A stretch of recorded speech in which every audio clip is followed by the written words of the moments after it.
ወደ አምላካችሁ ይላል። እውነትህን ነው ይላል እኮ ብያለሁ እኮ ወደ አባቴ ወደ አባታችሁ ይላል ክርስቶስ። ይሄ ትትና ነው እንጂ ገባክ?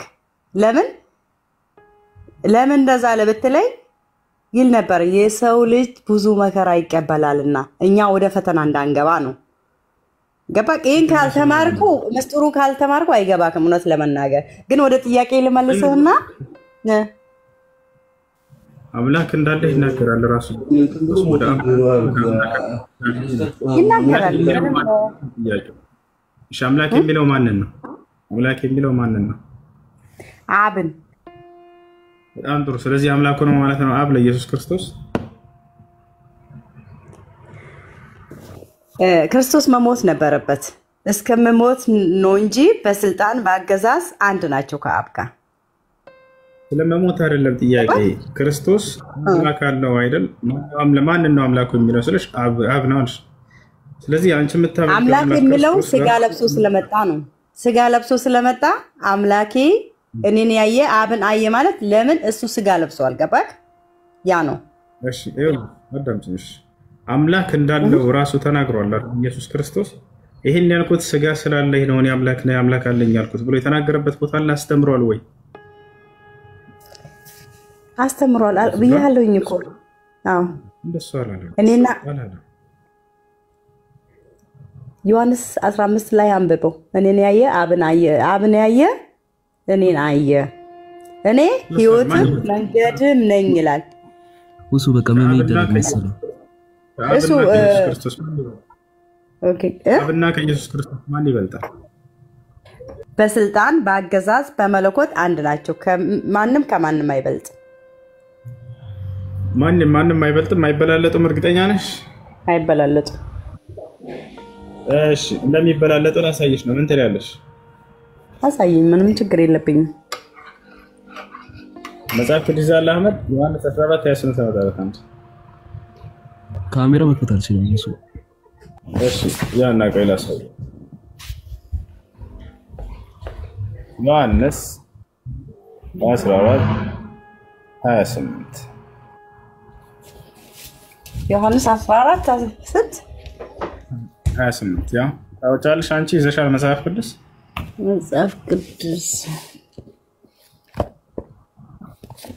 ያ ነው ትችልሻለህ። እንካ አውጣልኝ አንበብልኝ። ምን ይላል? እውነት ለመናገር እኔ ሄዳለሁ ወደ እናንተ እመጣለሁ እንዳልኳችሁ ሰማችሁ። የምትወድኝ እስከ ብትሆኑ አለ ኢየሱስ። በደንብ አዳምጪ። አሁን ከእኔ አብ ይበልጣል ይላል። ከእኔ አብ ይበልጣል። ስለዚህ ይበልጣል። ከኢየሱስ ክርስቶስ አብ ይበልጣል።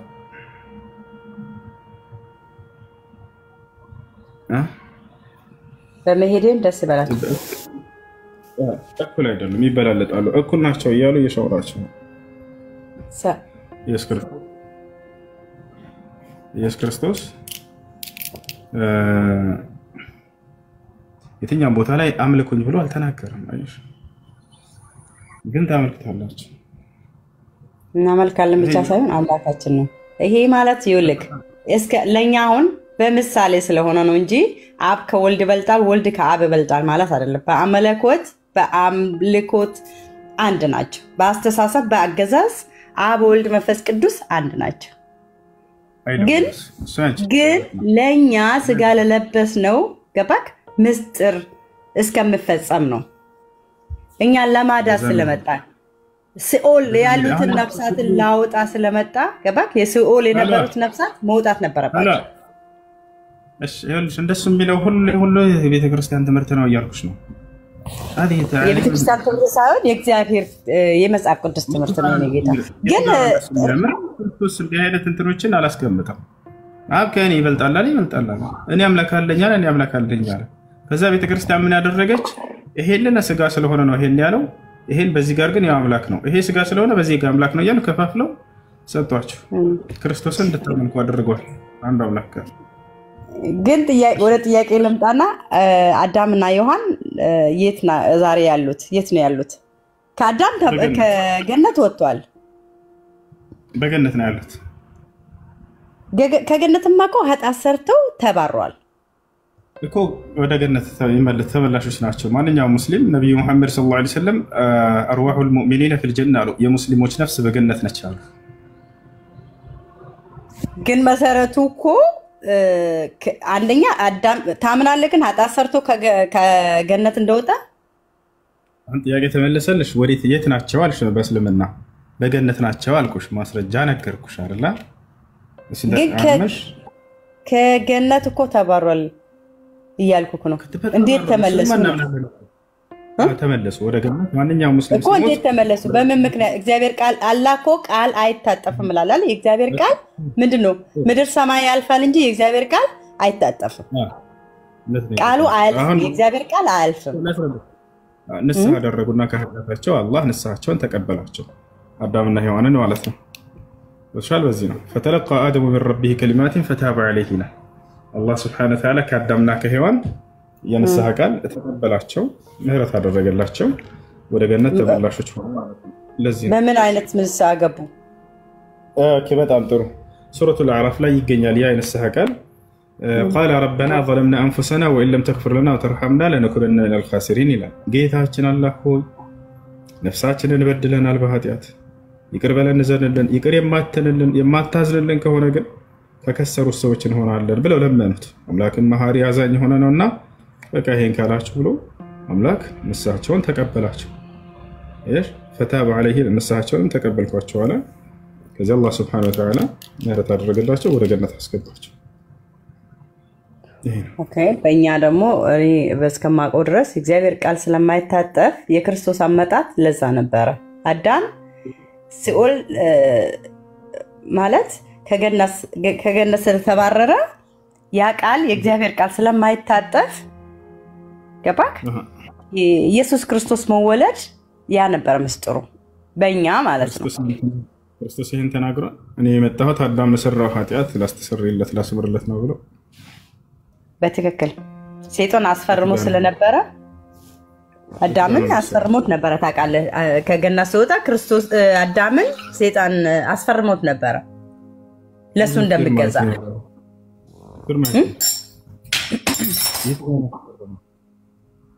ስለዚህ አሁን በሙስሊም ገነት አለ ማለት ነው። እንዲያው በክርስትና ነው ገነት የሌለው፣ በሙስሊምም አለ። በክርስትናማ ገነት አለ በትክክል።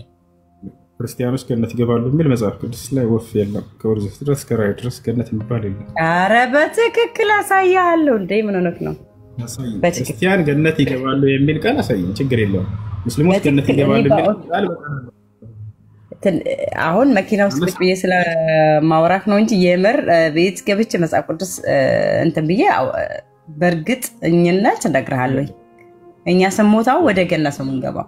በምንድነው ያገኘነው? ያን ገነት የተከፈተልን በኢየሱስ ክርስቶስ ደም መስቀል ላይ በመሞቱ እኛን ይቅር በማለቱ ሕግ በመስራቱ ወደ ገነት ተመለስን። ክርስቲያኖች ወደ ገነት ይገባሉ የሚል የለም መጽሐፍ ቅዱስ ላይ። ከሌለ ሌሎች ወንድሞች ሊያግዙ ይችላሉ። ክርስቲያኖች እዚህ ካላችሁ መልሱ። ክርስቲያን ገነት ይገባል የሚል መጽሐፍ ቅዱስ ላይ ክርስትና ነው እንጂ እንደውም ገነት በሙስሊም የለም። በሙስሊም እኮ ገነት የለም፣ ሲኦል ብቻ ነው ያለው። አለ ጠይቂና እናስረዳሽ። ምን ላይ እስቲ በማስረጃ አስረዳኝ እስኪ ገነት የሚል ሙስሊም ላይ። አመሰግናለሁ እጅግ በእውነት ይሄንን ካደረክ በጣም ጥሩ። ኧረ በጣም በርካታ ቦታ ላይ አሳይሻለሁ። እሺ አብሽር ላሳይሻ። ግን በአማርኛ እሺ አብሽር ያያየሽ ችግር የለውም። ላሳይሽ ነው ከምናገረው በላይ እና አሁን አሳይሽ ነው። በሙስሊም ገነት የለም የሚላቸውን ነው። ገብታችኋል አይደል? እሷ እንዳትጠቅሷት ወደ እስልምና መጥተው እንዳይመረምሩ ምን እንዳይሉ ገነት የለም በእነሱ ብለው ነው የሚነግሯቸው። ያው የሰሙትን ነው እንትን የሚሉት። ችግር የለው። ገነት እንዳለው በቁርአን ላይ 94 ጊዜ ተጠቅሷል። በቁርአን ላይ ይታይሻል። ቁርአን አይልም ላይ ቁርአን ከላይ ይላል። ያውና ቁርአን ነው። ችግር የለው። መጀመሪያ ላሳይሽ ቁርአን እንደሆነ። ያው ቅዱስ ቁርአን በአማርኛ ይላል አይደል? ቅዱስ ቁርአን በአማርኛ ይላል። ገና ስትከፍቺው እዚህ ጋር ይነግርሻል። ሱረቱል በቀራ ላይ ገና ሁለተኛው ምዕራፍ ላይ አማኞችን ገነት አላህ እንደሚያስገባቸው ቃል በቃል የተናገረበትን ላሳይሽ። ምን ይላል? ያ አይሹ እነዚያን ያመኑትንና መልካሞችን የሰሩትን ለእነርሱ ከስሮቻቸው ወንዞች የሚፈስባቸው ገነቶች ያሏቸው መሆኖችን አብስሯቸው እያለ ይናገራል። ያመኑትንና መልካም የሰሩትን ገነትን እንደሚገባ አብስራቸው ይላል። ሌላ ልጨምርልሽ። ሌላ ሳይሽ ሌላ ልጨምርልሽ። ቁርአን ግን ነብዩ መሐመድ ነው ጻፉት ወይስ ከሰማይ ነው የወረደው? ከሰማይ መልአኩ ገብርኤል ይዞት ወረደላቸው፣ ቃሉን ሰጣቸው። አሁንም እዚህ ጋር ላሳይሽ ነይ ያለ እዚህ ጋር ይታይሻል። ለእነዚያ ሱረቱ ሉቅማን ያ እነዚህ ጋር እነዚያ ያመኑና መልካሞችን የሰሩ ለእነርሱ የጸጋ ገነቶች አሏቸው ይላል። እሺ በአላህም ነው መልካም ለሰሩ የጸጋ ገነቶች አሏቸው ካለ በኋላ በእርሷ ውስጥ ዘውታሪዎች ሲሆኑ አለ ለዘላለም በእርሷ ዘውታሪዎች ናቸው። አላህም እውነተኛን ተስፋ ቃል ገባላቸው አለ። ይህ የአምላካችን የአላህ ቃል ኪዳን ነው፣ ቃሉ ነው። በእኔ አምኖ መልካምን ለሰራ ገነትን አስገባዋለሁ ብሎ ቃል ገብቷል። እርሱም አሸናፊና ጥበበኛ ነው ይላል። ሌላ ቦታ ልጨምርልሽ እና ይሄ ሁሉ አለ። በጣም በርካታ ቦታ አለ አላህ ሱብሓነሁ ወተዓላ ለአማኞች ገነትን ቃል እንደገባላቸው።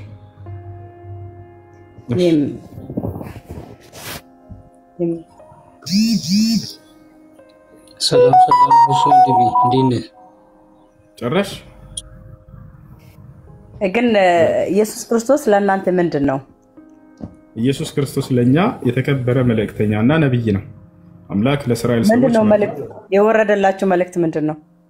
ከእርሱ ያመጣው መልእክት ልክ እንደቀደምት ነብያት ያን የላከውን አንዱን አምላክ በብቸኝነት አምልኩ፣ በእርሱ ላይ ቅንጣትን አታጋሩ የሚል ነው። ወኢነላህ ረቢ ወረብኩም ፈዕቡዱሁ ሃዛ ሲራጡን ሙስተቂም አላቸው። የእኔም ጌታ የእናንተም ጌታ እርሱ አላህ ብቻ ነው፣ እርሱም በብቸኝነት ተገዙት፣ ይህ ነው ቀጥተኛ ጎዳና እያለ አስተማረ መሲሁ ይለናል። ላሳይሽ ይሄንን ራሱ መሲሁ የተናገረበት ቅዱስ ገብርኤል ባወረደው መጽሐፍ ላይ ነው ወይስ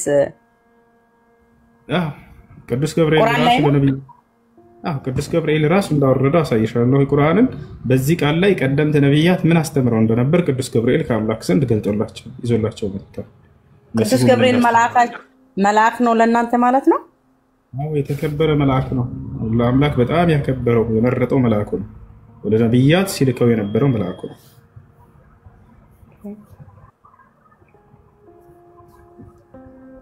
ኦኬ። ስለዚህ እዛ ላይ መልአኩ ሲያወርዱ ቁርአን ላይ ስለ ኢየሱስ ክርስቶስ ተጽፏል ማለት ነው? አዎ በደንብ ተጽፏል እንጂ ክርስቶስ በድንግልና መወለዱ ተጽፏል። ድንግል ማርያም ማንም ወንድ ሳይነካት በድንግልናዋ እያለች እንደወለደችው ተጽፏል። የተወለደበት ምክንያቱስ ይሄንንም ጠይቃ ነበር። ለምን እንደሆነ ማርያም ገብርኤልን ጠይቀዋለች። ወሊነጅዐለሁ አያ አላት። አምላክሽ አላህ ከአንቺ ያለ አባት ልጅን መፍጠር የፈለኩበት ዓላማ ተአምር ላደርገው ነው አላት። አይሽ አምላክ ከወንድና ከሴት ብቻ ሳይሆን ያለ ወንድ ከሴት ብቻ የሚፈጥር ኃያል መሆኑን ለማሳየት ያደረገው ተአምር ነው እንጂ ክርስቶስ ሰራ የነበረው ሌላ ዓላማ የለውም ማለት ነው እንጂ የክርስቶስ የእግዚአብሔር ስራ ጥበቡን ማሳየት ብቻ ነው ወይስ ክርስቶስ ላይ ዓላማ ነበረው? በሙስሊም የእውነት ስለማላውቀው ነው። ችግር የለም አብሽር። አሁን የአምላክ በእርሱ ላይ ምን ያክል ኃያልና ችሎታ አምላክ ተአምረኛ መሆኑን አንደኛ ለመግለጽ ያደረገው ድርጊት ነው። አምላክ ለካ ያለ ወንድ ከሴትም ብቻ መፍጠር ይችላል የሚለውን ይሄን አምላካችን አላህ በአራት መንገድ ሰዎችን ፈጥሯል። አንደኛ ያለ ወንድ ያለ ሴት ከአፈር ሰውን አስገኝቷል አይደለ? አዳምን እናትም አባትም የለውም። ሁለተኛ ደግሞ ከአዳም የግራ ጎን ሔዋንን ፈጠረ፣ ከማን ከወንድ ሴትን ፈጠረ ማለት ነው። ይሻል። ሶስተኛ ደግሞ ምን አደረገ? ከወንድና ከሴት እኔ አንቺ ሁላችንም የተፈጠር ነው ማለት ነው። አራተኛ ደግሞ ምን ቀረሁን? ያለ ወንድ ከሴት ብቻ ቀረ። ይሄን ደግሞ በመሲሁ ላይ ሰራ። በሁሉም መንገድ አፈጣጠር ቻይ መሆኑን ሊያሳይ ዘንድ ይሄን አደረገ በመሲሁ ላይ። ከዚያ መሲሁ ለሌላ ዓላማ አለው ወይ? አዎ። ቀጥሎ ምን አላት? መልአኩ ገብርኤል ከአምላክ ዘንድ በተቀበለው ቃል ተአምር ላደርገው ብሏል ካለ በኋላ ወራህመተ ሚና ብሎ ገለጸ። ከእኔም የሆነ እዝነት ሲሆን ለእስራኤል ሰዎች አለ። አይሽ አምላክ ለእስራኤል ሰዎች ሊያዝንላቸው ፈለገና መሲሁን ላከላቸው። መሲሁ ምንድነው ስራው? ኢየሱስ ነው። መሲሁ ሄዶ የአምላክን ስራና የአምላክን ብቸኝነት እርሱን መመለክ እንዳለበት ያስተምራቸዋል። ሰዎች ያንን ሲተገብሩ ጊዜ ከአምላክ ጋር ይታረቃሉ ማለት ነው። ከአምላክ ጋር ህብረትን ያደርጋሉ ማለት ነው። ወሻላ አይደል? መሲሁ ሄደው ምን አስተማረ? አምላክ ለዚህም እውነተኛነቱን ሊያረጋግጥለት ተአምራትን ሰጠው። ሙታንን የማስነሳት ተአምር ሰጥቶት ነበር። ሙታንን ያስነሳ ነበር መሲሁ። ወሻላ ልክ እንዲሁ ማየት የተሳናቸውን ይፈውስ ነበር። መስማት የተሳናቸውን አፈድዳዎችን አፋቸውን ይከፍት ነበር። ይህንን የሚያደርግ ይቅርታ፣ እዚህ ላይ ይህንን ያደርግ የነበረው አላህን እየጠየቀ ነው። በራሱ ስልጣን ነው። ማንኛውም መላእክት ማንኛውም ነቢያት ከዛ በፊት መጥተዋል፣ ብዙ ነቢያት። ነገር ግን ዕውርን አበሩ ሙታንን አያስነሱም ነበረ። ይህንን ታምር አደርግ የነበረው ግን ኢየሱስ ክርስቶስ ብቻ ነው። ምንም ክርስቶስ አላህን እየለመኑ ነው ይሄን ሳያደርግ የነበረው ወይስ በራሱ ስልጣን? በአምላኩ ፈቃድ አምላኩ ነው ይሄን የሚያደርግለት። እንደ ቁርአንም እንደ መጽሐፍ ቅዱስም ከክርስቶስ በፊት ሙታንን ያስነሳሉ፣ አይንንም ያበራሉ። ከፈለግሽ እንደ መጽሐፍ ቅዱስም ሰጥሻለሁ። እንደ ቁርአንም ነቢያት ከዛ ሙታን ያስነሱት ነቢያት አልነበሩም። ከዛ በፊት ከክርስቶስ በፊት አሉ። ላሳይሽ እችላለሁ። እባክህ የእውነት ስለማለት እየሰከሳችሁ ነው። እሱ ብቸኛው ነው ይሄን ያደረገው የሚሏችሁ እርሱ እንድታመልኩ ከአምላክ መንገድ ሊያስቷችሁ ያደረገው ድርጊት ነው። እኔ መጽሐፍ ቅዱስ ላይ ላሳይሽ ከክርስቶስ በፊት ሙታንን ያስነሱ ነቢያቶች እንዳሉ። እባክህ እኔ ስለማላቅ ነው ይሄንን ማቀው ክርስቶስ ብቻ እንዳደረገ ነው። ሁለት ደግሞ ይኸውልህ አሁን መልአኩ ገብርኤል እንኳን ወደ ድንግል ማርያም ተልኮ ስመጣ ምንም ከተላከ ውጪ ምንም ያላት ያደረገው ነገር አልነበረም። ኢየሱስ ክርስቶስ ግን ሙታን ቤት ሲጠራ ሙታንን በስልጣኑ ያስነሳ ነበር። ሁለት ደግሞ ዕውራንን ያበራ የነበረው ምንም አይነት ጸሎት ሳያደርግ ምንም አይነት ጥያቄ ሳይጠይቅ ነበረ። በራሱ ስልጣን ዕውራንን ያበራ የነበረው። ልመልስልሽ በራሱ አይደለም። ኢየሱስ ክርስቶስ ተአምራትን ሲያደርግ የነበረለት ማን ነው? ሲያደርግለት የነበረው ለመሆኑ ራሱ ነው አይደለም? በራሱ ስልጣን አሁን ላስረዳሽ። የሐዋርያት ሥራ ምዕራፍ 2 ቁጥር 22 ላይ ምን ይላል? እግዚአብሔር በኢየሱስ ክርስቶስ በኩል ላሳይሽ፣ ችግር የለም። እግዚአብሔር ነው ያን ሁሉ ሲያደርግለት የነበረው አምላኩ እንጂ እሱ አይደለም። ያ ተአምራቱን ጥቅልል አድርጎ ጴጥሮስ በረካ ይሁንና ጥቅልል አድርጎ የእግዚአብሔር ስራ ነው በክርስቶስ በኩል ያደረገው ሲያደርግ የነበረው እግዚአብሔር ነው ብሎ ተናገረ። ያው ታይሻል። የእስራኤል ሰዎች ሆይ ይህን ቃል ስሙ አለ። ራሳችሁ እንደምታውቁ የናዝሬቱ ኢየሱስ እግዚአብሔር በመካከላችሁ በእርሱ በኩል ባደረገው ተአምራትና ድንቆች ታይሻል አይደል? ማን ነው አድራጊው አለ? እግዚአብሔር። በማን በኩል? በእርሱ በኢየሱስ ክርስቶስ በኩል ሲያደርግ የነበረው ያ እግዚአብሔር እንደሆነ ገለጸ። አምላክ በሙሴ በኩል ባህርን ሲከፍል እንደነበር በነ ኤልያስ በኩል ሙታንን ሲያስነሳ እንደነበር ሙታን እንዳስነሱ ነብያቶች ገና ሳይሻለሁ ከፈለግሽ አይንን እንዳበሩ ሁሉ ሳይሻለሁ ያን ሁሉ አምላክ በእነርሱ በኩል ሲያደርግ ነበር አይደል? በክርስቶስ በኩልም ያደረገለት እግዚአብሔር ነው ብለው ተናገሩ ሐዋርያቶች። ለእናንተ የተገለጠ ሰው ነበር። ከዛ በፊት ሙታንን ያስነሱ ነብያትን ብታሳየኝ የእውነት ሪስፔክት፣ ግን ጥያቄ ያበዛውብህ ግን ሶሪ ግን ያው አሳይሻለሁ። መጽሐፈ ነገሥት ላይ ያው ምን ይላል? በመጽሐፍ ቅዱስ ነው ወይስ በሙስሊም ነው? በቁርአን ቅዱስ በመጽሐፍ ቅዱስ ከክርስቶስ በፊት ሙታንን ያስነሱ ሲያስነሳላቸው የነበረው ልክ በክርስቶስ በኩልም አምላክ ሲያስነሳለት እንደነበር አሁንም በቀደምት ነብያቶች ሙታንን ያስነሱ ላሳየሽ ነው። በቁርአን አለ ይሄ ነገር? በቁርአንም በመጽሐፍ ቅዱስም አሳይሻለሁ ሙታንን ያስነሱ ከክርስቶስ በፊት። ኦኬ ዳንከ አመሰግናለሁ። ላንብብልሽ ከመጽሐፍ ቅዱስ ሙታንን ያስነሱ ከክርስቶስ በፊት። ያው ምንድነው? ገያዝም ቀደማቸው ይላል። በትሩንም በሕፃኑ ፊት ላይ አኖረው፣ ነገር ግን ድምፅ ወይንም መስማት አልነበረም ይላል። እርሱንም ሊገናኘው ተመልሶ ሕፃኑ አልነቃም ብሎ ነገረው ይላል። ኤልሳዕም ወደ ቤት ገባና ይላል። አንድ አሁን እዚህ ጋር ተመልከች፣ ከ32 ጀምረሽ አዳምጪ። ኤልሳዕም ወደ ቤት በገባ ጊዜ እነሆ ሕፃኑ ሞቶ በአልጋው ላይ ተጋድሞ ነበር ይላል። ልብ በይ፣ ሕፃን ልጁ ሞቷል። ይሄ ኤልሳዕ የሚባለው ነቢይ ሲመጣ ጊዜ ኤልሳዕም ወደ ቤት በገባ ጊዜ ሕፃኑ ሞቶ በአልጋው ላይ ተጋድሞ ነበር። ይሄን የሞተ ሕፃን ልጅ ሊያስነሳው ነው ኤልሳዕ። ገብቶም በሩን ከሁለቱ በኋላ ዘጋው፣ ወደ እግዚአብሔርም ጸለየ። መጥቶም በሕፃኑ ላይ ተኛ፣ አፉንም በአፉ ዓይኑንም በዓይኑ እጁንም በእጁ ላይ አድርጎ ተጋደመበት። የሕፃኑም ገላ ሞቀ፣ ሊነሳ ነው። ተመልሶም በቤት ውስጥ አንድ ጊዜ ወዲህና ወዲያ ተመላለሰ። ደግሞም ወጥቶ 7 ጊዜ በሕፃኑ ላይ ተጋደመ። ሕፃኑም ዓይኑን ከፈተ። ያሰላም ሕፃኑም ዓይኖቹን ከፈተ። ገያዝንም ጠርቶ ይህችን ሱነማዊት ጥራ አለው። ጠራትም። ወደ እርሱም በገባች ጊዜ ልጅሽን አንስተሽ ውሰጂ አላት። ገብታም በእግሩ አጠገብ ወደቀች፣ በምድርም ላይ ተደፋች። ልጇንም አንስታ ወጣች ይላል። ያ ሙታንን ያስነሱ ከኢየሱስ ክርስቶስ በፊት እነዚህ ናቸው። ተጋድሞ ነበር እንጂ እኮ ሞቶ ነበር አይልም። ግን እውነት ለመናገር ሞቶ ነበር ይላል። ያየሽ እንጂ ያው ከቁጥር 23 ምን 32 ኤልሳዕም ወደ ቤት በገባ ጊዜ ነው ሕፃኑ ሞቶ በአልጋው ላይ ተጋድሞ ነበር ይላል። ሞቶ ነበር። ያ ዘፍጥረት 22 ያጠያቀለሽ። ስለዚህ እናንተ ታምኑበታላችሁ ማለት ነው ኢየሱስ ክርስቶስ ሙታን እንዳስነሳ ለምንድን ማናምን? ይሄን ካላመንኩኝ እኔ ከእስልምና ውጭ ነው የምሆነው። ክርስቶስ ሙታንን ያስነሳ ነበር በአምላኩ ፈቃድ። አምላኩ ተአምር ይሰጣቸው ነበር። አላህ በቁርአን ላይ ሲናገር ምን አለ? ወለቀድ አተይና ሙሳ الكتاب وقفينا من بعده بالرسل ይላል። ወአተይና ዒሳ ኢብነ መርየም البينات ይላል። የማርያምን ልጅ ዒሳ ተአምራቶችን ሰጠሁት እያለ ይናገራል። ከተሰጠው ተአምር አንደኛው ምንድነው? ሙታንን ማስነሳት። ወኡሕይ الموتى بإذن الله ለመሲሁ ሙታንን አስነሳለሁኝ በአምላኬ ፈቃድ እያለ ይናገራል። ከፈለግሽ ላውጣና ላሳይሽ። ሙታንን ያስነሳ ነበር ብለኛ ሙስሊሞች እናምናለን። ያ ግን ምንድነው? ተአምራት ነው።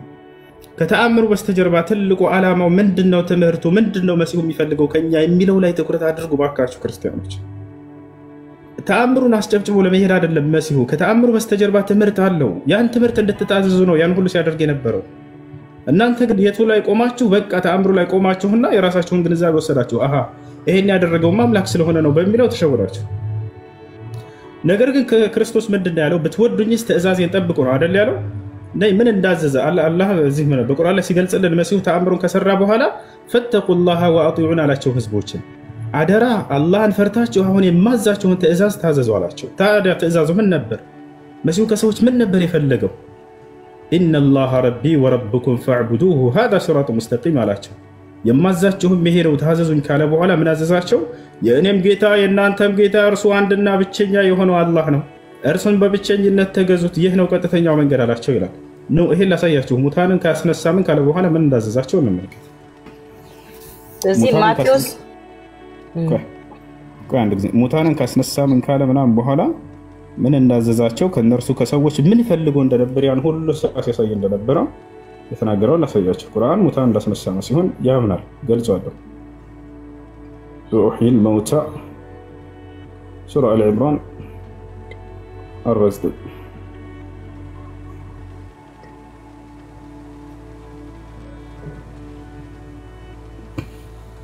يا الناس جاء እዚህ ጋር ስለ መሲሁ ነው የተናገረው። ይሄ ቃል ያና ማርያም መጀመሪያ ትናገራለች። ጌታዬ ሆይ ቁጥር ስንት ነው? 48 ምዕራፍ 3 ቁጥር ከ47 ጀምሮ እናንብበው። መጀመሪያ ተነገራት በመልአኩ ገብርኤል መጥቶ እዚህ ጋር በስራት ነገራት። መላእክትም ያሉትን አስታውስ። መርየም ሆይ አላህ ከእርሱ በሆነው ቃል ስሙ አልመሲህ ኢሳ የመርየም ልጅ በዚህ ዓለምና መጨረሻይቱም ዓለም የተባረከ ነው ብለን እናምናለን። ከባለሟሎችም የሆነ ልጅ ያበስርሻል ብሎ ገብርኤል ነገራት። ከዚያም ቀጥላት በህፃንነቱና ልክ እንዲሁ በወጣትነቱም ሰዎችን ያነጋግራል አላት። ከመልካሞቹም ነው ብሎ ነገራት። ከዚያ እሷ ጠየቀች፣ ጌታዬ ሆይ አለች፣ ሰው ያልነካኝ ሲሆን ለእኔ እንዴት ልጅ ይኖረኛል አለች። ነገሩ እንዳልሽው ነው፣ አላህ የሚሻውን ይፈጥራል።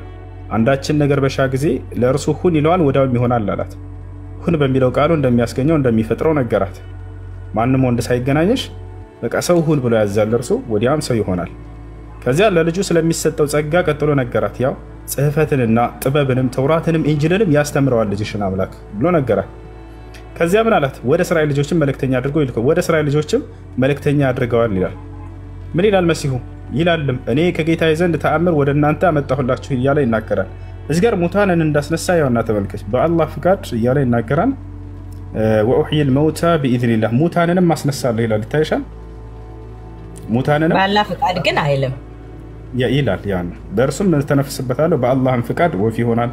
በአላህም ፍቃድ እውር ሆኖ የተወለደን ለምጸኛን አድናለሁ፣ ሙታንን አስነሳለሁ፣ የምትበሉትንና በቤታቸው የምታደርጉትንም ሁሉ ነግራችኋለሁ። የምታምኑ እንደሆናችሁ ለእናንተ በዚህ ውስጥ በእርግጥ ተአምር አለበት አላቸው። ከዚያ በኋላ መልእክቱን ይቀጥላል መሲሁ። በደንብ አስተውለው። አሁን ከተአምሩ በኋላ ምን እንደፈለገ ከሰዎች ከተውራትም ከእኔ በፊት ያለውን ያረጋገጥኩት ሲሆን የዚያንም በእናንተ ላይ እርሱ እርም የተደረገውን ከፊል ለእናንተ እፈቅድ ዘንድ መጣሁላችሁ ይላል። ከጌታችሁም በሆነ ተአምር አመጣሁላችሁ ይላል። ከራሱ ሳይሆን ከጌታችሁ ከአላህ ዘንድ የሆኑ ተአምራቶች ብሎ ገለጻቸው። አላህንም ፍሩ ታዘዙኝ አለ። አሁን አስተውይ ምን እንዳዘዛቸው ከተአምሩ በስተጀርባ ማለት ነው። አላህንም ፍሩ ታዘዙኝ። ምንድነው እንዲታዘዙት የፈለገው መሲሁ? ያው አላህ ጌታዬና ጌታችሁ ነው፣ ስለዚህም ተገዙት፣ ይህ ቀጥተኛው መንገድ ነው አላቸው ይላል። ያ ሰላም መሲሁ ከተአምራቱ ሁሉ በስተጀርባ ይሄን ለማዘዝ ነው የመጣው። ተአምራቱ እውነተኛ ለመሆኑ ማረጋገጫ ብቻና ብቻ ነው፣ የአምላክነት ማረጋገጫ አይደለም። ከተአምራቱ በስተጀርባ የሚፈልግ የሆነ ትእዛዝ አስተላልፏል ለሰዎች። ያን ትእዛዝ ነው የሚፈጽሙት ሰዎች ከወደዱት። ብትወዱኝስ ትእዛዜን ትጠብቃላችሁ ነው ያለው። ሰዎች ግን ያንን ትተው የሰራው ተአምር በቃ አምላክ ስለሆንክ ነው ብለው ካዱት። ክርስቶስን ትልቅ ክህደት የተደረገበት እዚያ ላይ ነው። ክርስቶስ ግን የሚፈልገው ከሰዎች ያንን የላከውን አንድ አምላክ እንዲያመልኩ ብቻ ነው። ነቢዩ ሙሐመድ ሰለላሁ ዐለይሂ ወሰለም የመጡት ይህን ስህተት ሊያርሟችሁ ነው። አንዱን አምላክ የክርስቶስን የአብርሃም የኢስሐቅን አምላክ አንዱን አምላክ አምልኩ ብለው ነው የመጡት። ኢስላም ማለት ያ ነው። ስለዚህ መሲሁ ያዘዘው ምንድነው? ጌታዬንና ጌታችሁን አላህን በብቸኝነት ተገዙ ብሎ ነው ያዘዛቸው። ይህ ነው ቀጥተኛው መንገድም ብሎ ነገራቸው። እርሱ የእውነትን መንገድ ለሰዎች አስተምሯል። ያም የእውነት መንገድ አንዱን አምላክ በብቸኝነት አምልኩ የሚል ትምህርት ነው። ይሄን ይመስላል። በጣም በኢየሱስ ክርስቶስ ታምናላችሁ ማለት ነው? አዎ ኢየሱስ ክርስቶስ እናምናለን። በእርሱ የአምላክ እውነተኛ መልእክተኛና ለምሳሌ ኢየሱስ ክርስቶስ ጥምቀትን ተጠምቆ ጥምቀትን መስርቷል። በጥምቀት ለምን አታምኑም ታዲያ? ወደሱ ነው ወደ ጥምቀት እንምጣ። እሺ ጥምቀት አስመልክቶ የተጠቀሱ ነገሮች አሉ። እነዚያ እናያቸው። ጥምቀት በተካሄደ ጊዜ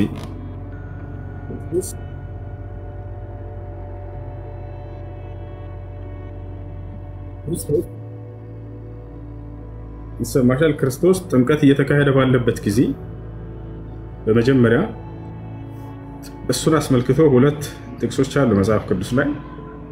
እነሱን እንመልከት። እውነት ነው ወይንስ አይደለም ጥምቀት የሚለው? በማን ስም ነው አጥምቆ ያለው ኢየሱስ ክርስቶስ?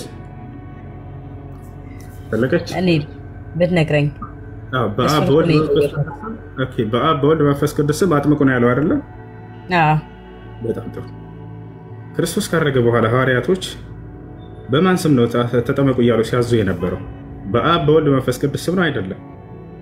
በትክክል አላሉም። እንደዚህ በአንዱ በክርስቶስ ስም ብቻ አጥምቁ ነው የነበረው። አይደለም ዛሬም ነው ማለት ነው። እንኳን አይደለ ሐዋርያት ዛሬ እንኳን አባቶች ሲያጠምቁ በአብ ወልድ መንፈስ ቅዱስ ነው አንድ ጥምቀት፣ ከዛ ውጪ የለም። ኖ ስህተት አይደለም። እሺ ሐዋርያቶች አንድ አለ በአብ ወልድ መንፈስ ቅዱስ ስም ተጠመቁ ብለው ያዘዘው ወይንስ የለም? ማን ነው ያዘዘው? በአብ በወልድ መንፈስ ቅዱስ ስም ተጠመቁ ብለው ያዘዙበት አለ ወይንስ የለም? ሐዋርያቶች አሁንም ስልክ ጥምቀትም አንድ ናት። እሷም የመሰረታት ክርስቶስ ነው። አሁንም የምንጠመቅበት በአብ በወልድ መንፈስ ቅዱስ ስም ነው። ምንም ሌላ ጥምቀት የለንም። ክርስቶስ በኋላ መጽሐፍ ቅዱስ ላይ የተጻፈ ነገር አለ ወገናችን። እሱ ስህተት እንደሆነ የሚያስረዳሽ ለመሆኑ ሐዋርያቶች ይሄ ነገር ያውቁት ነበር? እስኪ አውጣልኝ። እስኪ እሱን አውጣልኝ። ስህተቱ ሜሮን አለ ወይንም አለሽ? ማውራት ይፈልግ ነበር። ያወራና ሁሱ ወንድሜ እንዴት አለ? ሰላም ነው። እንዴት ነህ? በአብ በወልድ መንፈስ ቅዱስ ስም ተጠመቁ ብለው ያዘዙበት ሐዋርያቶች አለ መጽሐፍ ቅዱስ ላይ? እኔ እሱን መመለስ አልችልም። አሁን መጽሐፉ የለኝም፣ ግን ጥያቄ አለ የምጠይቅህ። እሷን ጨርስና እጠይቃለሁ። ችግር የለውም። ለማንኛውም በኢየሱስ ስም ብቻ ነበር ሲታዘዝ የነበረው። ላሳይሽ። እሱ ጥምቀት በዚያ በትክክል እንዳው ኢየሱስ ያዘዘው ያ ትክክል ሆኖ በነበር ሐዋርያቶች ከእርሱ ትእዛዝ ፈቀቅ አላሉም አይደለም? ልክለኛ አይደል? ነገር ግን ተጠመቁ እያሉ ሲሉ የነበረው በኢየሱስ ስም ነበር ወይ? ላሳይሽ፣ ማስረጃ ልስጥሽ።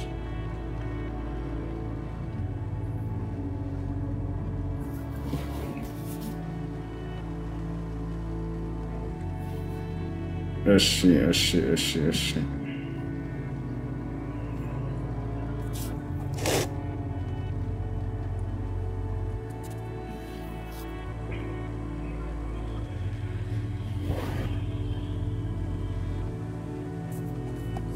ያውና ይታይሻል እዚህ ጋር የሐዋርያት ሥራ መጽሐፍ ቅዱስ ወንድሞች ወይ ጴጥሮስም ንስሐ ግቡ ኃጢአታችሁም ይሰረይ ዘንድ እያንዳንዳችሁ በማን ስም ተጠመቁ አለ? በአብ በወልድ በመንፈስ ቅዱስ በኢየሱስ ክርስቶስ ስም። ኢየሱስ ክርስቶስ ማለት እኮ አብ ወልድ መንፈስ ቅዱስ ማለት ነው። ኢየሱስ ብቻ አይደለም። ገባክ? አብ ወልድ መንፈስ ቅዱስ ማለት ኢየሱስ ክርስቶስ ማለት ኢየሱስ በክርስቶስ ገባክ? ይሄ ማለት አብ ወልድ መንፈስ ቅዱስ ማለት ነው አይደል? ኢየሱስ ክርስቶስ አብ ነው በመንፈስ አየኩ ይሄው ይላል እኮ በኢየሱስ ክርስቶስ ስም ተጠመቁ በመንፈስ ቅዱስም ስጦታ ትቀበላላችሁ። ስለዚህ አየኩ ስለዚህ አላውቅም በኋላ ጥያቄ ያለኝ ብለሃል ታዳምጣለህ። አሁን ጥያቄ ምን ነበር? በማን ስም ተጠመቁ እያሉ ነበር ሐዋርያቶች ሲያዙ የነበረው ነው። አሁን እኔ ቀደም ምን አልኩኝ? በኢየሱስ ስም ተጠመቁ ነበር ሲሉ የነበረው። እንግዲህ እንደው ማቴዎስ ላይ የተነገረው እውነት ሆኖ በነበር በአብ በወልድ መንፈስ ቅዱስ ስም ተጠመቁ እያሉ ያዙ ነበር ሐዋርያቶች። ነገር ግን እንደዚህ አላሉ። ሁለቱን የሥላሴ አካል ዘወር አደረጓቸውና አንዱን የሥላሴ አካል በኢየሱስ ስም ተጠመቁ እያሉ ሲያዙ ነበር። ይሄ እዚህ ላይ እኮ ይላል የኔ ወንድም ይኸውልህ በኢየሱስ ክርስቶስ ማለት ኢየሱስ ክርስቶስ በነገርክ ላይ ማለት አብ ወልድ መንፈስ ቅዱስን ይገልጽልሃል። ኢየሱስ አብ አይደለም። በኢየሱስ ክርስቶስ እኮ ነው ማለት በኢየሱስ ብቻ ከሆነ እውነትህን ነው አምናለሁኝ። ግን አሁን እዚህ ላይ ምንድነው እንደሱ ነው እያለ ያለው። በኢየሱስ ስም ተጠመቁ በአብ በወልድ በመንፈስ ቅዱስ ስም ተጠመቁ አላለም። ይኸውልህ በኢየሱስ ክርስቶስ እኮ ነው በኢየሱስ ክርስቶስ ዲጋሞ እንትኑ አምጣ መጽሐፍ ቅዱስ ይላል እኮ አንብበው። በእውነት ችግር የለውም በኢየሱስ ክርስቶስም ክርስቶስ ችግር የለውም ሳይሆን እውነታው ነው። እውነታው ግን ምንድነው? በኢየሱስ ክርስቶስ እሺ ችግር የለውም ምንድነው? አልፎ ተርፎ ደግሞ የመንፈስ ቅዱስን ጸጋ ተቀበሉ ነው። ዳንከ አመሰግናለሁ በጣም ይኸው በኢየሱስ ክርስቶስ ስም ተጠመቁ የመንፈስ አይታየኝም ግን ይቅርታ የመንፈስ ቅዱስም ስጦታ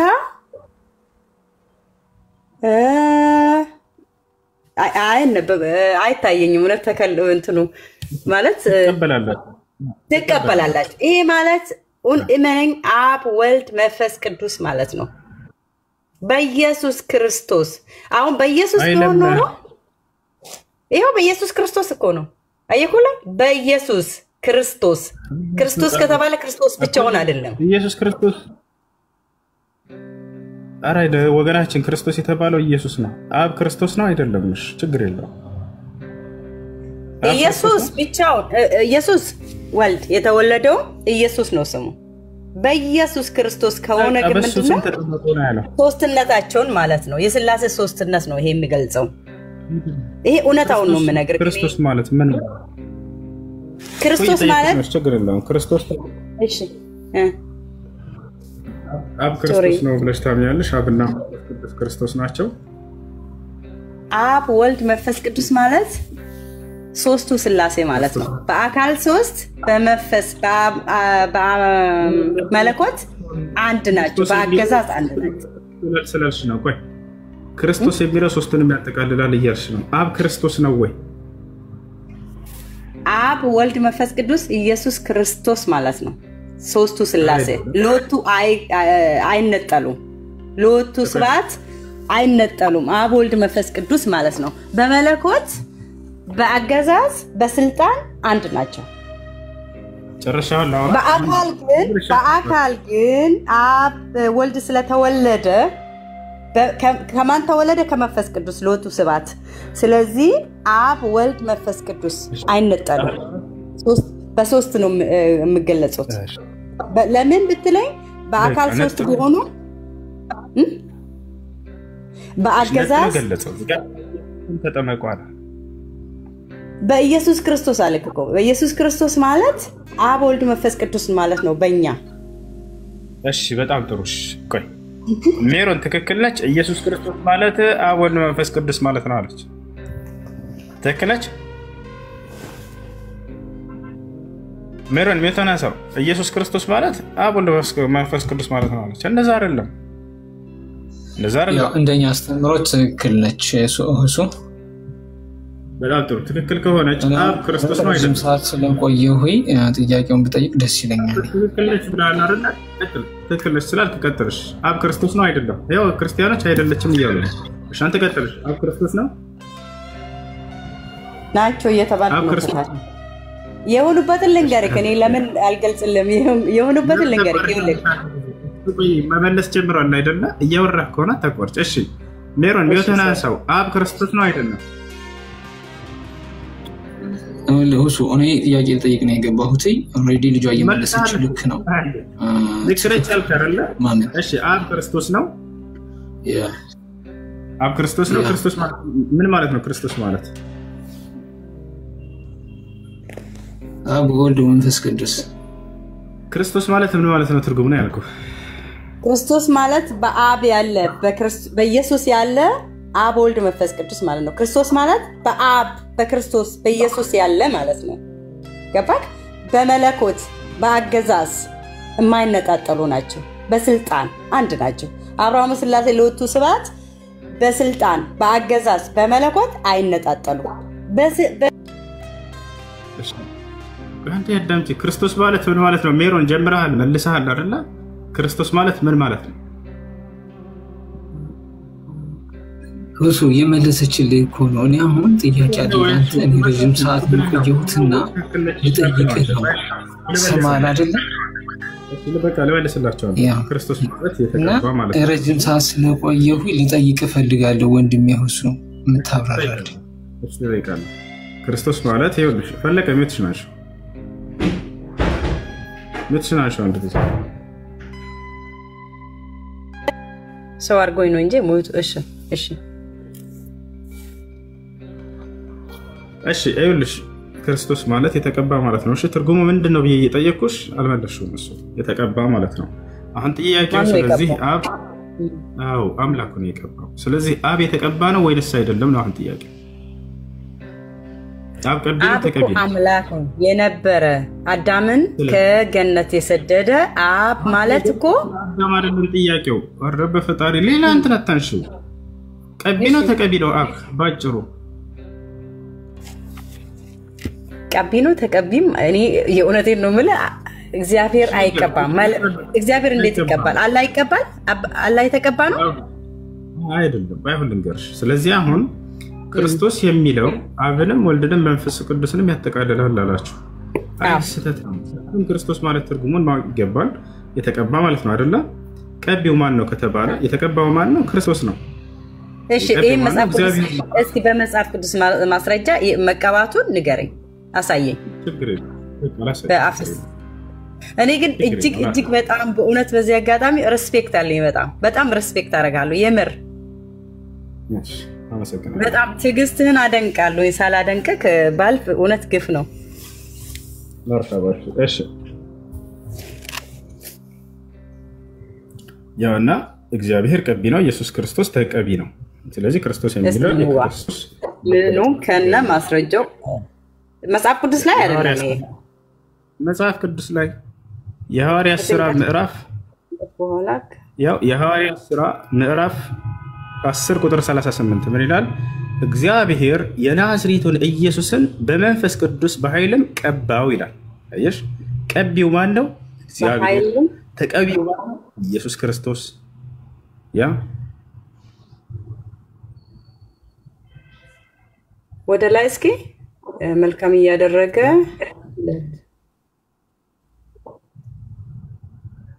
እርሱም በመልካም እያደረገ ለዲያብሎስም የተገዙትን ሁሉ እየፈወሰ ዞረ ይላል። እግዚአብሔር ከእርሱ ጋር ነበረና ይላል፣ ያግዘው ነበር ቀብቶታልና። ስለዚህ እግዚአብሔር ቀቢ ነው፣ ክርስቶስ ተቀቢ ነው። ይሄ ማለት እግዚአብሔር ከሱ ጋር ነበረ ማለት እኮ በስልጣን እኔ ያልኩህን ነው ያመጣው። በስልጣን አንድ ስለሆኑ እኮ ነው አይደል? አሁን ረሱን አስቀይራ ቀቢ ማለት ቀቢና ተቀቢ አለ አይደለ? ቀቢው ማን ነው? እግዚአብሔር የላከው አብ። አሁን እኮ እኛ ወልድ ተወለደ ስንል እኮ እግዚአብሔር እኛ ስጋ ለብሶ መጣልን ነው፣ ወደኛ ተወለደ ወደ ምድር። የተቀባው ማን ነው? ኢየሱስ ክርስቶስ ነው አይደለ?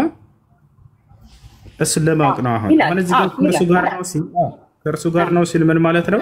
በእነዚህ ስራዎቹ ላይ ይረዳዋል፣ ቀብቶታልና። ምን በማድረግ አጋንንትን በማስወጣት ሌላ በመፈወስ ምናምን ላይ ይረዳው ነበር እግዚአብሔር። በእርሱ በኩል ድንቅና ተአምርን ያደርግ ነበር እግዚአብሔር እንደተባለው ማለት ነው። ያ ነው። እሺ ለማንኛውም ይሄን ይመስላል። ለሌሎች ወደ ታቹረት ሀገር በኢየሩሳሌም እያለ እኮ ሄደ። እርሱም በእግዚአብሔር ያ ይነግርልህ። እሺ ለማንኛውም ይሄ ነው። እዚህ ጋር ቀቢና ተቀቢ ያለ፣ ቀቢው እግዚአብሔር ነው፣ የተቀባው ክርስቶስ ነው። ስለዚህ በክርስቶስ ሲል እዚያ ቦታ ላይ አብንም ወልድንም መንፈስ ቅዱስ ያጠቃልላልሽው ስህተት ነው። ክርስቶስን ብቻ ነው የሚመለከተው ለማለት ነው። ሜሮን ጥያቄ ምንድነው? ይቅርታ በጣም እሺ ወንድሜ፣ እሺ እሱ በጣም አመሰግናለሁ። በትዕግስት ለምትመልሰው መልስ ደግሞ በድጋሚ አክብሮት ሰላምታ ይብረድ ብያለሁ እግዚአብሔር ላንተ ላይ እና የኔ ጥያቄ ብዙ ጊዜ እስልምናን ያው ከታተላለሁ። ነገር ግን ዛሬ የምጠይቅህ ለአንተ ሙስሊሞች የምትሰግዱት ለማን ነው? ዝቅ የምትሉት የምታጎበድዱት ለማን ነው? የአክብሮት ሰላምታ የምታወርዱትስ ለማን ነው? ይህን ማወቅ እፈልጋለሁ። መጀመሪያም ጠይቅህ ይህን ነው። አጭር መልስ ነው የምትሰጠኝ። ከዛም በኋላ ሌላ ጥያቄዎች አሉ። እሺ ለአላህ ነው፣ ለአላህ ነው አምልኮን የምንፈጽመው የምንሰራው ለእርሱ ብቻ ነው። ፈሰሊ ሊረቢከ ወንሐር ይላል። ለእኔ ለጌታ ለአላህ ብቻ ስገድ ይለናል። ነገር ግን እዚህ ቦታ ላይ ምናልባት አንተ ልጠይቅ ያሰብከው ነገር እኔ አላውቅም፣ ለመጠየቅ እንዳሰብክ ከዚሁ ጋር የሚያዙ ነገራቶችን ላስረዳ። አምላክ አምልኮን በምንፈጽም ጊዜ ወደ አንድ አቅጣጫ ዙረን እንድንሰግድ ዘንድ አንድ መስጅድ አለ። በመጀመሪያ ሰዎች ገና ምድር ላይ ሲመጡ ጊዜ አደም ሲመጣ ጊዜ ጀምሮ እስከ ዓለም ፍጻሜ ድረስ የሚቆይ አንድን ምልክት አስቀምጦልናል። ፈወሊ ወጀሀከ ሸጥረ አልመስጂድ አልሐራም ይላል። ሙሐመድ ሆይ ሶላትን በምትሰግድ ጊዜ ፊትህን ወደ ቂብላ አቅጣጫ ዙረህ ስገድ ይላል። አቅጣጫ ነው እሱ፣ ወደዚያ አቅጣጫ ዙራችሁ ስገድ ይላል። ይህንም ህግ አምላክ በሰባተኛው ሰማይ ላይ ለሰባቱም ሰማይ መላእክቶች አምልኮን በሚፈጽሙ ጊዜ የሚሰሩበት ቤተ አምልኮ እንደሰራላቸው ያንን ለመላእክት ያደረገውን ህግና ስርዓት በምድር ላይ ሊያደርግ እንደወሰነም ይነግረናል። በሱረቱ ጡር ላይ ወልበይት ልማዕሙር ይላል። በይት ልማዕሙር እያለ ይጠቅሰዋል። ይሄ በይት ልማዕሙር የሚባለው በሰባተኛው ሰማይ ላይ የሚገኝ መስጅድ እንደሆነ የመላእክቶች መስገጃ ቦታ እንደሆነ ነግረውናል። ነብዩ ሰለላሁ ዐለይሂ ወሰለም ሐዲስ ላይ ማስረጃ ላሳይ ይችላል። ይህን ህግ ደግሞ አምላክ በምድር ላይ አደረጋት። አብርሃምንና ኢስማኤልን ስሩ አላቸው በመካ ምድር ላይ። ያንን ሰሩ። ሰዎችም ሁሉ ወደዚህ ዙረው እንዲሰግዱ እዘዙ ብሎ ታዘዛቸው። በዚህ መልኩ ይፈጽማሉ ማለት ነው። ይሄ ነው። እሺ ጥሩ አመሰግናለሁ። ኦኬ የዚህ ተቃራኒ ጥያቄ ደግሞ አላህ ለሰው ልጆች ዝቅ ይላል ወይ ያጎበድዳል ወይ ይወርዳል ወይ ሰላምታ ያወርዳል ወይ ዝቅ ይላል ወይ ለሰው ልጆች? እኔ ኦርቶዶክስ ነኝ፣ ማወቅ መቻል ስላለብኝ ነው። መጀመሪያ ይወርዳል፣ ያጎበድዳል፣ ይሰግዳል፣ አላህ ዝቅ ይላል ለሰው ልጆች? አይልም። በእርሱ ይሰገድለታል እንጂ አይሰግድም። ኦኬ የአክብሮት ሰላምታም ለሰው ልጆች አያወርድም? አንድ ላስረዳህ። አሁን እዚህ ቦታ ላይ አምላክ በነቢዩ ሙሐመድ ሰለላሁ ዐለይሂ ወሰለም ላይ እንዲሁም ለቀደምት ነቢያቶች ላይ ውዳሴውን ያሰፍንላቸዋል፣ ሰላሙን ያሰፍንላቸዋል። ወጣቻል ወለዲ ሰለ አላህ ምን ይላል? ኢነላህ ወመላኢከተሁ ይሰሉና ዐለ ነቢይ ይላል። አላህ እንዲሁም ደግሞ መላእክቶቹ በነቢዩ ሙሐመድ ሰለላሁ ዐለይሂ ወሰለም ላይ እንዲሁም በቀደምት ነቢያቶች ላይ ውዳሴን ያሰፍንላቸዋል። ያ ደግሞ መስገድ ወይንም ማምለክ አይደለም፣ ዝቅ ማለት ነው። እሺ እኔም መተል ያለ ጥያቄው ላይ አሁን 33:56ን ክፈትልኝ እስኪ። ችግር የለውም። አሁን የጠቀስኩት አንቀጽ ነው። ችግር የለም። ስለማውቀው ነው እንጠይቃቸው። ክፈተውና እዛ ላይ እንጠይቅ ጥያቄ አለ። አብሽርሽ 33:56 ያውሽ አሁን የጠቀስኩት ማለት ነው። እስከ አማርኛውን አድርግልኝ እስኪ። ችግር የለውም። አብሽር ያው አንበው እስኪ። አላህና መላእክቱ በነቢዩ ላይ የአክብሮት እዝነትን ያወርዳሉ። እናንተ ያመናችሁ ሆይ በእርሱ ላይ የአክብሮት እዝነትን አውርዱ፣ የማክበርንም ሰላምታ ሰላም በሉ ይላል። እሺ አሁን እዚህ ላይ እንጠይቅ ጥያቄ አላህና መላእክቱ በነቢዩ ላይ የአክብሮት እዝነትን አውርዱ ይባላል። ለምሳሌ አሁን እናንተ በነብዩ ላይ የአክብሮት ሰላምታ የምታወርዱት እንዴት ነው? በጣም ጥሩ ባለንበት ቦታ ላይ ሆነ በጣም ጥሩ። ይሄን ጥያቄ ነብዩ መሐመድ ሰለላሁ ዐለይሂ ወሰለም ራሳቸው ተጠይቀው ነበር። ማስረጃውን አውጥቼ ላሳየህ። እንዳው እንዴት ነው በእርሶ ላይ የአክብሮት ሰላምታን እና ሰላምን የምናወርደው እንዴት ነው ተብለው ተጠየቁ። ቁሉ በሉ ንግግር ነው ገብተዋል። መስገድ ምናምን ማጎብደድ አይደለም። ቁሉ በሉ اللهم صل وسلم على نبينا محمد አምላካችን አላህ ሆይ በነብዩ መሐመድ ላይ ውዳሴህንና ሰላምህን አስፍን ብላችሁ እርሱን ነው የምትጠይቁት አሉ። አንደኛ እርሳቸውን አይደለም የምንጠይቀው፣ ሁለተኛ ስግደት ወይም ማምለኩ አይደለም ንግግር ብቻ ነው። አምላካችን አላህ ሆይ በነብዩ መሐመድ ላይ ውዳሴህን አስፍን የሚለውን ቃል ነው የምንናገረው። ይሄን ተጠይቀው ራሳቸው እንደመለሱ ከፈለከው ማስረጃውን አሁን ላውጣልህ እችላለሁ። ላሳየህ ችግር የለውም ልመጣልህ ነው። አሁን እኮ እዚህ ላይ ክሊል ልታደርግልኝ የፈለኩት ነገር አለ። አሁን አንተ ያደረግከው ሌላ ነገር ነው። አሁን ለምሳሌ እናንተ በነብዩ ላይ የአክብሮት ሰላምታ የምታወርዱት እንዴት ነው ነው የኔ ጥያቄ። አጭር ጥያቄ ነው። እንደዚህ ነው ብለህ ንገረኝ። ከዛ ደግሞ ጥያቄውን እንቀጥላለን። እሺ አምላካችን አላህ ሆይ በነብዩ መሐመድ ላይ ውዳሴህን አስፍን ብለን እቺን ቃል መናገር የትኛው ቦታ ነው? ሰለላሁ ዐለይሂ ወሰለም አይደለም እና ቃሉ ምን ይባላል? በአረብኛ ነው የምትሉት? በአማርኛ ነው የምትሉት? በምንድን ነው የሚባለው? በአማርኛ ማለት ችግር የለም ውዳሴ ነው። ሰለላሁ ዐለይሂ ወሰለም ማለት ነው። اللهم صل وسلم በጣም ጥሩ። ስለዚህ አላህና ነብዩ ሰለላሁ ዐለይሂ ወሰለም ይላሉ ማለት ነው። እዚህ ላይ በሚጠቅስልን መሰረት ደግሞ እሱን ላሳይህ። አምላክ አላህ ደግሞ ውዳሴውን ያሰፍንላቸዋል እያልን ነው። ይصلي عليكم يا ايها አምላካችን አላህ ሱብሓነሁ ወተዓላ በነብዩ መሐመድ ሰለላሁ ዐለይሂ ወሰለም ላይ ውዳሴውን ያሰፍናል። እኛ ደግሞ ምንድነው ስራችን? አምላካችን አላህ ሆይ በነብዩ መሐመድ ላይ ውዳሴን አስፍን የሚል ቃልን መናገር። ገብቶኛል። ትክክል ነው እሱ ወንድሜ፣ ትክክል ነህ። እኔ የምትመልስልኝ አሁን እዚህ ላይ ክሊር የምታደርግልኝ ነገር ቢኖር እናንተ ሰለላሁ ዐለይሂ ወሰለም ስትሉ አላህና መላእክቱስ እንደናንተ ነው ወይ የሚሉት ነው። ይሄን አጭር ጥያቄ ነው መልስልኝ። እንደዛ ማለት ከሆነ ለምን ተጻፈ እዚህ ላይ?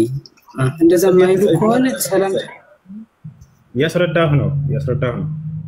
አላህ ውዳሴን ያሰፍናል በነብዩ መሐመድ ላይ እንደሚለው ቃሉ ራሱ ማለት ነው።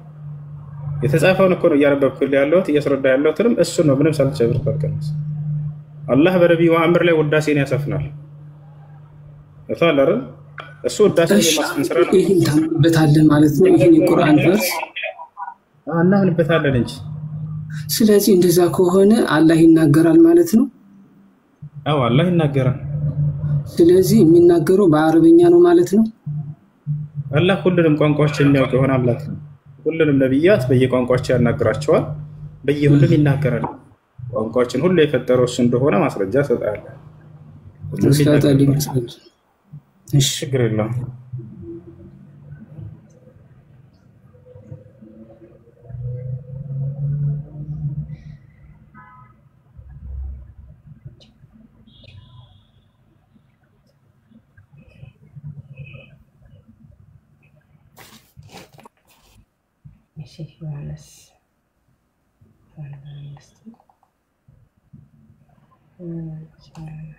ያ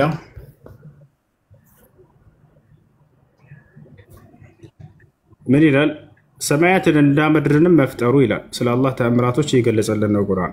ሰማያትንና ምድርን መፍጠሩ የቋንቋዎቻችሁንና የመልኮቻችሁን መለያየት አስደናቂ ምልክቶች ነው ይላል። ቋንቋዎችን ሁሉ መልኮቻችንን ሁሉ በተለያየ ሁኔታ መፍጠሩ ይህ ከአስደናቂ ስራዎች ነው እያለ ቁርአን የአላህን ስራዎች ሁሉ ይገልጽልናል። በዚህ ውስጥ ለአዋቂዎች ተአምራቶች አሉበት ይለናል።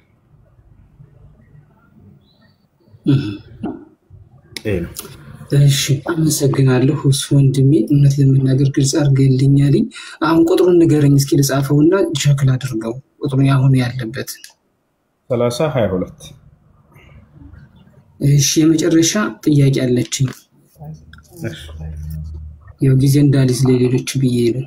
የመጨረሻ ጥያቄ ሊሆን የሚችለው አላህ ይታያል ወይስ እንዴት ነው? እንደ ሰው ገጽታ አለው፣ ሁለት እጅ አለው የሚባል ነገር አለ፣ እግር አለው የሚባል ነገር አለ። እየሰማን ነው ቲክቶክ ላይ ማለት ነው። ስለዚህ እኔ ደግሞ እስልምናን ከመቀበሌ በፊት ይህን ማጣራት መቻል ስላለብኝ ማወቅ መቻል ስላለብኝ ዲቴል ማለት ነው። ስለዚህ አላህ ሁለት ቀኝ እጅ አለው ወይ አንድ እግር አለው ወይ? ይህን አብራራልኝ እስኪ። እሺ አምላክ አላህ ሱብሓነሁ ወተዓላ ይታያል ወይ ከሚለው እንጀምር። ዛሬ በምድር ላይ ማንም እርሱን የማየት አቅም የለውም። ፍጡር ደካማ ነችና ጠፊ ማንነት ስላላት ያንን የማይጠፋውን አምላክ የማየት አቅም የላትም። ነገር ግን የምናይበት ጊዜ አለ ወይ? አዎ። መቼ? የትንሣኤ ቀን። የትንሣኤ ቀን የምናየው የማይጠፋ ማንነትን ስለሚያላብስን ዘላለማዊ ማንነትን እንለብሳለን አይደል? የዛኔ እንደምናየው ቃል ገብቷል። ዛሬ ግን በምድር ላይ ሙሴ ራሱ ለማየት ጠየቀ። ወለማ ጃአ ሙሳ ሊሚቃቲና ወከለመሁ ረብሁ ቃለ ረቢ አሪኒ አንظር ኢለይክ ቃለ ለን ተራኒ ወላኪን እንظር ኢለል ጀበል ፈኢን ስተቀረ መካነሁ ፈሰውፈ ተራኒ። ሙሴ ጌታውን አላህን ለይህ ብሎ በጠየቀ ጊዜ እኔን አሁን ማየት አትችልም አለው። ማየት አትችልም፣ እኔም ብታይ አትኖርም፣ ትጠፋለህ አለው። እና ነገር ግን የትንሣኤ ቀን እንደምናየው ቃል ገብቶልናል። ውጁህ የውመኢዚን ናዚራ ኢላ ረቢሃ ናዚራ ይላል። ፊቶችም የዛኔ ያበራሉ፣ ወደ እኔ ወደ ጌታቸው ወደ አላህ ይመለከታሉ ማለት። ነቢዩ ሰለላሁ ዐለይሂ ወሰለም ቃል በቃል ኢነኩም ሰተረውነ ረበኩም የውመል ቂያማ ላ ቱዳሙነ ፊ ሩእየቲሂ አሉ። እናንተም የትንሣኤ ቀን ጌታችሁን አላህን ትመለከታላችሁ፣ እርሱንም በማየት ላይ አትሽቀዳደሙም አሉ። በዛቸው አላህ እርሱንም በማየት ላይ አትሽቀዳደሙም እያሉ ነቢያችን ሰለላሁ ዐለይሂ ወሰለም ተናገሩ። እናየዋለን፣ እንደምናየው ይገልጸዋል። አሁን ሌላ ነገር እዚህ ጋር ምንድን ነው? አምላክ አላህ ሱብሓነሁ ወተዓላ አደምን በእጅ የፈጠርኩት ይላል። እጅ አለው ወይ? አዎ አለው። አዎ አለው። ያ እጁ ግን አንድ ልናውቅ የሚገባው 3 ነገራቶች አሉ። ይሄ ሲነገር እርሱ ከማንም እጆች ጋር የሚመሳሰል አይደለም። ይሄን ከራሳችን ሳይሆን ራሱ ይነግረናል። ምን ይላል? ለይሰ ከሚስሊሂ ሸይኡን ወሁወ ሰሚዑል በሲር፣ እኔን የሚመስል አንዳች ነገር የለም ማለት ነው። ስለዚህ ከማንም ፍጥረት ጋር ልናመሳስለው አንችልም። ፈላ ተድሪቡ ሊላሂ አልአምሳል ይላል በሱረቱ ነሕል ላይ። እኔን አላህን ከማንም ጋር ምሳሌ አታድርጉልኝ፣ እኔን የሚመስል ማንም የለምና አለ። ስለዚህ ሰዎች እጅ ሲባል የሰውን እጅ ካስታወሱ ስህተት ነው። ያ እጅ አይደለም። ፈጣሪ ማንንም እንደማይመስል በርካታ ቦታ ላይ ነግሮናል። ማለት እጅ ከተባለ እጅ ነው፣ እግር ከተባለ እግር ነው። ስለዚህ እንዴት ነው የሰው ልጆችን ማናስታውሰው? ስህተት ነው። ይሄንን ገለጸልህ አምላክ አላህ እኔን አትመስሉም ብሎ ገልጾናል። እሺ ልጠይቅ ከዚህ ላይ አሁን እጅ አለው አልክ አይደለ? እግር አለው አልክ አይደለ? የእናንተ ቁርአን ላይ መጨረሻው 112 ነው እንደዛ ቁል ወላድ ይባላል አይደለ? እናንተ ጋር አሁን እሱን አንብቤዋለሁ። አይጋጭም? አሁን የምትለው ጋር አውቶማቲካሊ በጣም የሚጋጭ ነገር ነው። ቢኮዝ አላህ 2 እግር አለው፣ አንድ እግር አለው፣ 2 ቀኝ እጅ አለው፣ አይን አለው ምናምን የሚሉ ነገሮች አሉ። አላምንበትም። ነገር ግን አሁን ቁል ወላድ የሚለውን ነገር ገብቼ ሳይው ደግሞ ይሄና አሁን አንተ የምታምንበትና ቁል ወላድ የሚለው ደግሞ በጣም አውቶማቲካሊ በጣም የሚጣረሱና በጣም የሚጋጩ ነገሮች ናቸው። ኮምፕሊኬትድ ናቸው። ሶ እንዴት ነው አሁን አንተ የምታምነው ይሄን ነገር? አላህ ከሰማይ ነው ያለ ብለህ ታምናለህ? ቆይ አስጨርሰኝና በደንብ ታብራራልኛለህ።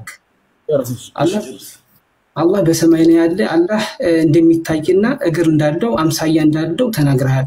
እዛ ቨርስ ላይ ደግሞ አላህ ደግሞ ምንም አምሳያ እንደሌለው ነው የሚገልጽ። ስለዚህ አሁን አንተ እንዴት ነው ያን ቁል ወላድ ነው የምትቀበል ወይስ የትኛውን የምታምንበት? አላህ አምሳያ እንዳለው ተናግረሃል አልከኝ። አይደለም እያልኩ እየተናገርኩ ይታወን ጃባ አላህ አምሳያ የለውም እያልኩ ነው ስናገር የነበረው። ገብቶሃል አይደለም? እኔን የሚመስል ጭራሽ የለም ማለት አደምን በእጆች የፈጠርኩኝ ብሏል። አዎ በእጆች የፈጠርኩት ብሏል። እጃለው አዎ እጃለው። ያ ግን መጀመሪያ ስናገር ምን አልኩኝ? አንድ ማንም እንደማይመስል አምላክ አላህ ሱብሓነሁ ወተዓላ ይናገራል። እርሱን የሚመስል በቅንጣት ማንም የለም። አየህ፣ አይ እጅ መኖሩ አልቀበለውም ካልክ መጽሐፍ ቅዱስ ላይ ሙሉ የእግዚአብሔርን አካል ልሰጥህ እችላለሁ አንተ ከፈለክ። እግዚአብሔር እግሮች አሉት፣ ይረማመዳል በእግሮቹ። እግዚአብሔር እጆች አሉት፣ በእጆቹ ያጨበጭባል። እግዚአብሔር ከንፈር አለው፣ በከንፈሩ ያፏጫል። እግዚአብሔር ብብት እንዳለ ሁሉ አሳያለሁ። እግዚአብሔር አይኖች አሉት፣ ሁሉ የሰውነት አካሎችን ከላይ እስከታች መጽሐፍ ቅዱስ ላይ አሳያለሁ። ስለ ወልድ አይደለም እየተናገርኩኝ ያለው፣ በስጋ ከተገለጠ በኋላ አይደለም፣ ከዚያ በፊት በብሉይ ኪዳን ስለነበረው፣ ስለዚያ በስጋ ሳይገለጥ በፊት ስለነበረው አምላክ ነው የምነግርህ። እግሮች አሉት፣ እጆች አሉት፣ ያጨበጭባል በእጆቹ ይላል። ይህን ሁሉ ላሳይ እችላለሁ። ስለዚህ አሁን ምንድን ነው የምልህ? ይመሳሰላል ወይ ከፍጡር ጋር ከሆነ በሽታ የፈጠረብህ? በፍጹም አምላካችን ከማንም ጋር አልመስልም ብሎ ዘግቶታል። ቦታው አይደለ? ለይሰ ከሚስሊሂ ሸይኡን ወሁወ ሰሚዑል በሲር ይላል። ይሄን ይመስላል። መቀጠል የሚፈልግ ልጅ ይኖራል? ልጆች ወደ መስጊድ ላይ ነው መግሪብ ሊጋር። በጣም ይቅርታ አድርግልኛ፣ ጥያቄ አለኝ እባክህን። እሺ ትቀጥላላችሁ እባካችሁ። አንድ ጊዜ እኔ ጋር መግሪብ ስለደረሰ የሆነ ውሃ ጠጣ። ሲጀመር በእውነት በጣም ሪስፔክት። እሺ አመሰግናለሁ። መግባት የሚፈልግ ሙስሊም ልጆች ካላችሁ የምትቀጥሉ ልጆች ካላችሁ ብትገቡ መልካም ነው። እኔ ጋር መግሪብ ደረሰ። እሺ ወንድሜ፣ እሺ አይ በጣም ሪስፔክት ሆንክ ሰው ነህ። እሺ አመሰግናለሁ ሜሮኒ። በቃ ነገ ብትመጡ ደስ ይለኛል፣ ወይ ማታ ላይ። አሁን ወደ መስጂድ ልሄድ ነው መተካላችሁ። እኔ ግን አንድ እስካሁን በጣም ስላስተማርከኝ ዮሐንስ 11:25 ብቻ ብታነብልን ደስ ይለኝ ነበረ። ካልደከመክ ውሃ ጠጥተህ ምናምን ወይ ማታ ላይ ነይና በቃ ማታ ስንት ሰዓት ነው? ኦኬ ወደ መስጂድ ልሄድ ነው። የሶላት ሰዓት ስለደረሰብኝ ማታ ስንት ሰዓት ላይ ነው? በቃ ማታ በኢትዮጵያ አቆጣጠር ወደ 3 ሰዓት ነው ማለት ማታ 3 ሰዓት ውሱ መረጋገጫ አምጥቼልህ ነበር። እግርሽ በጣም አወዝናለሁ፣ ግን በጣም አወዝናለሁ።